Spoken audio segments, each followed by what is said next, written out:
This how-to video looks at more advanced mapping features available to Platinum Mapping subscribers. Platinum Mapping allows you to load and then map your own data and points of interest, such as store locations. It also allows you to search for competitors or businesses and show them on the map. Loading of your own data is extremely useful and relatively simple to do. Your data needs to be uploaded from CSV files containing areas such as mesh blocks or SA1s or addresses and XY coordinates. How you create the files and what they contain is up to you. It could be a list of high-performing stores or SA1s that generate the most revenue or profit. Let's get started with uploading some data. From the live mapping application, click on Upload Data. You'll see there are three options. Upload catchments such as store catchment areas, upload insights like the number of customers or revenue per area, upload points of interest such as store locations. To upload some of your own sales data, click on Insight Sets. You'll notice any previously uploaded files will be shown. Click the Create button to upload a new data set. Give the file a name. We'll be loading a list of SA1s with the number of customers in each SA1, so let's call this one SA1 Customers. Next, choose the data file type. As this is an SA1 file, choose SA1 Upload. You'll see there are detailed instructions on the file format and also an example of the layout. Notice it has two columns. The first is called SA1 and has the list of SA1s. The second has the number of customers in each SA1 and is called Customers. Note you can only load one data column at a time. It doesn't matter what you call the column headings, but just remember the data column name.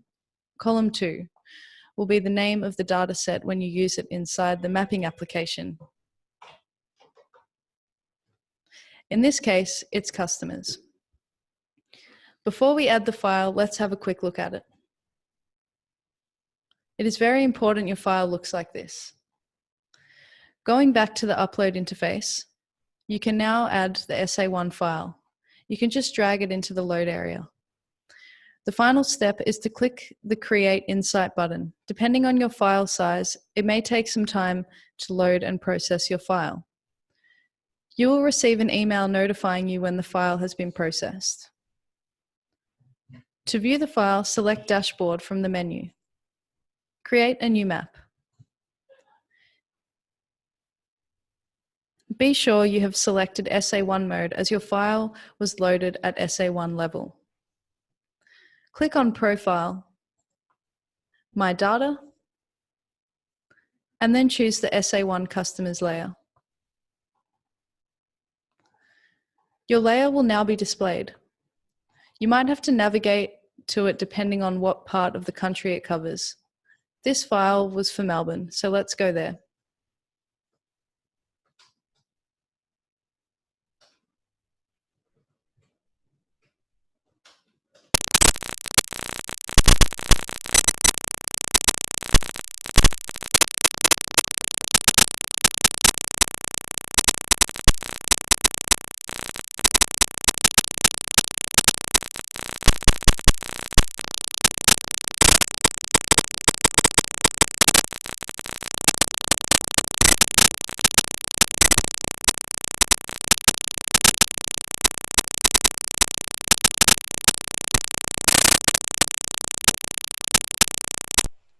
Let's have a look now at another example. This time we'll load the number of customers by mesh block. Here's the file format. The only difference is the first column of the file lists the mesh blocks. Note, these are the standard 11-digit mesh block IDs used by the ABS on the 2016 census. We can now go back to Insight Sets, then click the Create button. This time, we select the mesh block file option. Give the file a name and load it. Same as before, the message lets us know the file has been submitted. This time, we want to select mesh block mode, and then we can view the file. Now, let's have a look at loading points of interest. Points of interest are points or dots on a map showing the location of things like stores or possible sites for new stores, or even individual customers if there aren't too many to map. As with Insights, click on Create to load a new set of data. There are 3 different formats for loading a set of points. CSV file of addresses, one address for each point that looks like this. You'll notice the file contains 2 columns. The first is the name of the point, such as the store name. The second is the street address. Note you'll need the street number, name, and suburb or postcode. The format is flexible. It can be street address followed by a postcode or a suburb or both. The second file format is a CSV file of latitude, longitude coordinates for each point, and again, there is an example layout. The file is similar to the address file with the point name in the first column. The second column contains the latitude coordinates. Note, it must be called latitude. The third column is the longitude or Y value, and it is called longitude. It is very important your files follow this format. Finally, you can upload an ESRI shape file of the points.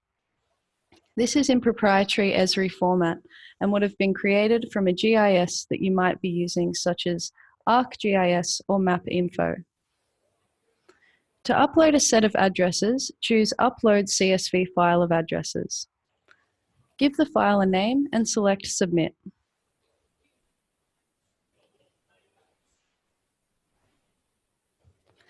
As with the Insight data, you'll receive an email message when the file has been processed. Please note that large files can take some time. To view the file, select Dashboard from the menu. Create a new map. Your points of interest will be loaded into the Select POI list in the Map Tool menu. Simply navigate to the points of interest set you created and select it. You will now see the points as symbols on the map. If you hover over the point, its name will appear.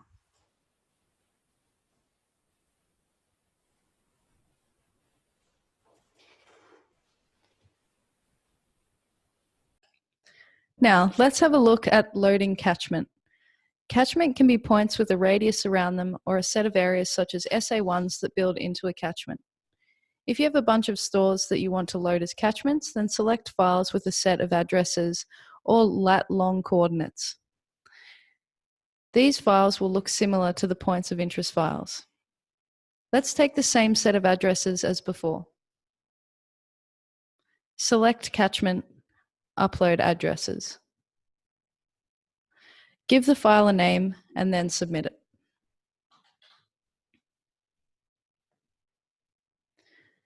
What will happen is the catchment set will be loaded, but to access it, you need to be in the catchment menu. Select Use Catchment Area File and choose the data set name.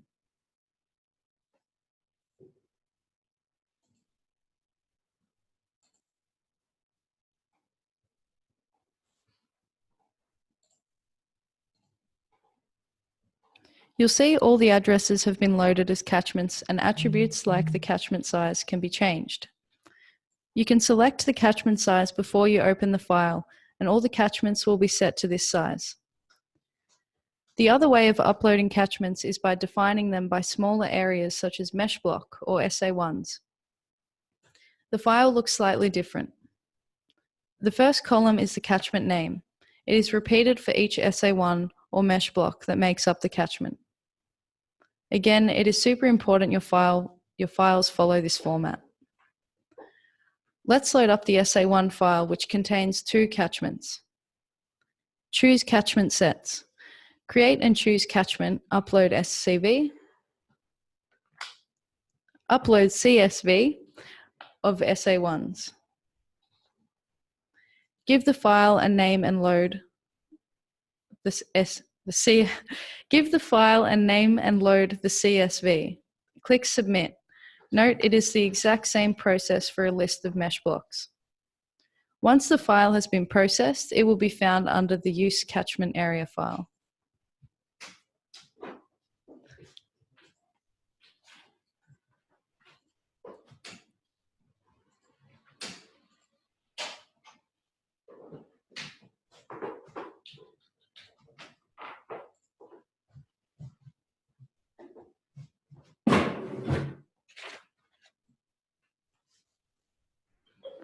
The final way to load catchments is from ESRI-shaped files that you have created in your GIS.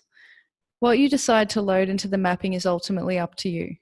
You could, for example, show areas where sales have increased from last month to this month, or map areas with the highest % of customers that have churned. Or you could map sales by specific product line or store. We have provided a range of options and formats. As long as the data can be loaded into CSV file, it can be loaded into the mapping system. On behalf of the live team, we hope you found this video useful and enjoy seeing your own data presented in maps.